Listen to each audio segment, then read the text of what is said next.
Hey everyone, I'm Cameron Bertuzzi, and you're watching the first video of a playlist of videos responding to 20 arguments against God's existence. If you want the link to the playlist, just check the description. Here is the first argument.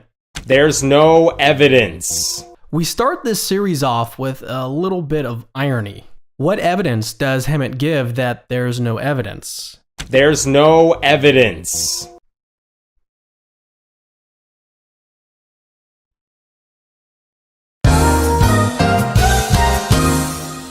Saying there's no evidence is not the same thing as showing there's no evidence. So if theism can be dismissed that quickly, so can this first argument. The second point, even if it's true there's no evidence for God, that doesn't necessarily mean that God doesn't exist. You might have heard the saying, absence of evidence is not necessarily evidence of absence. So before we found evidence for the Big Bang, for example, that didn't mean that the Big Bang didn't happen. The fact that we lack evidence really only means that we lack evidence. That's all that it means. So in other words, even if it's true that there's no evidence for God, and I'll talk about that in a moment, it doesn't necessarily follow that we have some kind of argument against God's existence. But the real issue here, and this is my third point, is that there's plenty of evidence for God. We don't even have to call it real evidence. We can call it candidate evidence. By candidate evidence, I mean data and phenomena that professional philosophers have argued counts in favor of God's existence. I'll repeat that. By candidate evidence, I mean data and phenomena that professionals have argued counts in favor of God's existence.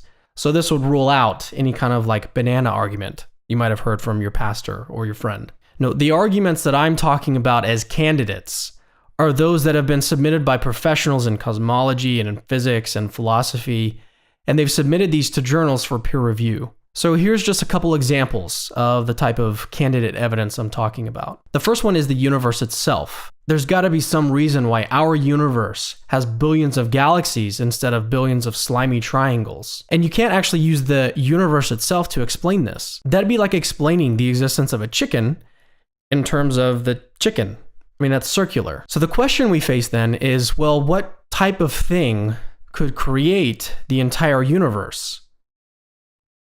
God could. And some philosophers are actually arguing right now, in fact, I interviewed one recently for our podcast, is that only a being like God, in other words, a perfect being, only that kind of being would be a sufficient explanation for the entire universe. And keep in mind, this is just one piece of evidence. I've actually discussed this with another atheist, Cosmic Skeptic. You can watch the video there. I've got it either on this side or this side, whatever. The second piece of evidence, philosophers have argued that the fact that we can even trust our brains at all to produce accurate beliefs about the world is evidence for God. Third, they've argued that the order and fine-tuning in our universe is very, very strong evidence for God. Fourth, they've argued that the fact that our universe can actually be discovered by science itself, and that it's also written in the language of mathematics, is evidence for God. Fifth, professionals have argued that beauty is actually evidence for God. Then there's the argument from miracles and the argument from consciousness. The list of candidate evidence is actually pretty long. So here's an analogy I want you to think about.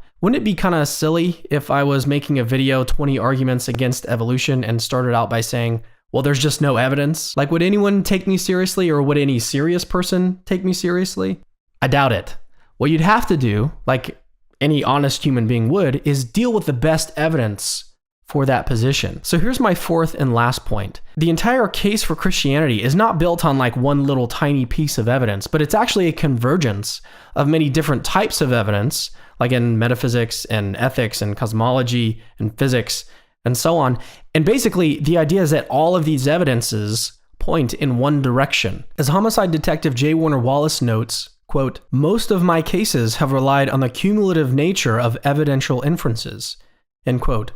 And my point is that the same is true for Christianity. What else would you expect? So in summary, Hemant, rather ironically, gave no evidence that there's no evidence. To paraphrase Christopher Hitchens, what can be asserted without evidence can be dismissed without evidence. Second, since absence of evidence isn't necessarily evidence of absence, this isn't necessarily an argument against God's existence. Third, it's actually dishonest to say there's no evidence for God without at least ruling out some of the candidate evidence. And fourth, a cumulative case for Christianity can still be built even if each individual piece of evidence won't convince you on its own. All right, thanks for...